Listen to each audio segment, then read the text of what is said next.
Hey, what's going on, everybody? It's Tom from HIDprojectors.com, and we are going to do an updated video to our projector shootout. If you guys remember back in 2017, we grabbed as many projectors as we could. We went outside with a lux meter, measured output both at the hotspot and at width from about 100 feet away using the same bulbs, the same ballast, the same shrouds, the same power supply to try to get a level playing ground on which projectors produced which type of light under these scenarios. So we updated this now, and I've eliminated some of the projectors that are no longer very popular or really were terrible performers, like some of those LED projectors. But I did keep a couple in here just so you guys have an idea of where things lie. So if you guys recall, Evo XR 2.0 just completely annihilates everybody in terms of hotspot, and it still does.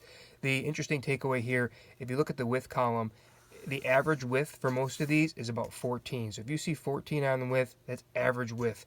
You have a couple out here like your 4.0 and your 5.0s, the G5s, that are double that. Those are the ones that are extreme performers for width. So if you're looking for width, stop right here, grab a 4.0, grab a 5.0, grab a G5. Those are going to be your winners. If you're looking for hotspot or performance, you can look at all these numbers, and what we've done is we've just taken a weighted average of 50-50 and applied that formula here. You could decide, hey, I want hotspot at 70%. I want width at 80%. Whatever's most important to you, take these numbers, write them down, come up with your own averages, and help use that to help you make a decision. But where I found very interesting is we've got a new projector coming out. It's called the SR6, and it's more or less another G5 variant, which kind of looks like this, but is a new one for 2019. So what you're going to get is a really good hotspot, and again, the width is average. But with the Evo XR, this one is a phenomenal performer, but what it lacks is the ability to easily be installed. The SR6 is going to have the same threaded shaft that the 4.0 does, the 5.0 does, and some of the G5s do, at a really good price point, and it's going to perform like you can see the numbers here. It's gonna knock your socks off. The 4.0 is still a really good performer. The 5.0, for some reason, just didn't perform as well. It looks about the same, and honestly, these numbers here are not too terribly far off when you get into 1, 2s, and 3 points off. They're all roughly the same. So this whole grouping here are pretty much on par, depending on what you're looking for. 4TLR does a really good job, for example, in hotspot, average width. The 5.0 does a really good job in hotspot and better width. So maybe you'd like a 5.0 over a 4TLR. But a 4TLR, if you guys know, is a 2.5-inch projector. So if you're limited in space on what you can put in, sometimes the 4TLR is your choice. The old FXR is still a great performer down here, and it's just a really good, phenomenal output. Probably my best or my personal favorite in terms of the step and the way the projector actually, or the output of the light actually looks against the wall. The eye lens, also known as the profile bi lens, I think, from Morimoto, that's out there, is probably one of your best LED ones that are still there, although reliability on those has not been great.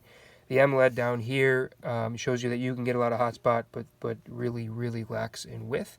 But again, another nice LED projector. And keep in mind, guys, none of these projectors are bad on this sheet. By no means is that the case.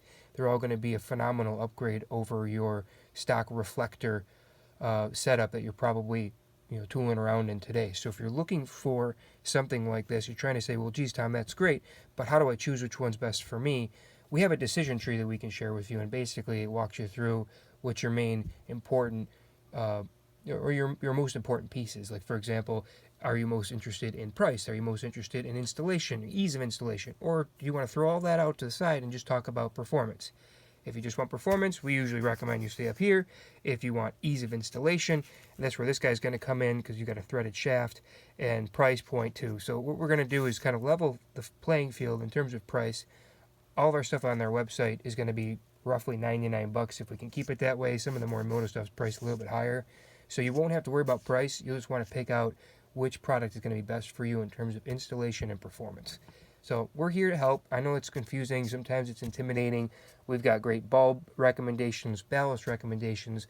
We'll help you choose the right projector for your application. We'll throw in a free set of shrouds. We've got a phone number. We've got an email address. We've got tech support. We're here to help you guys make the right decision so you can get ultimately better lighting for your vehicle. So shoot us a note. Give us a call. We're here smash that like button and do all those cool things that YouTubers say, and hope you guys love the video. Thanks.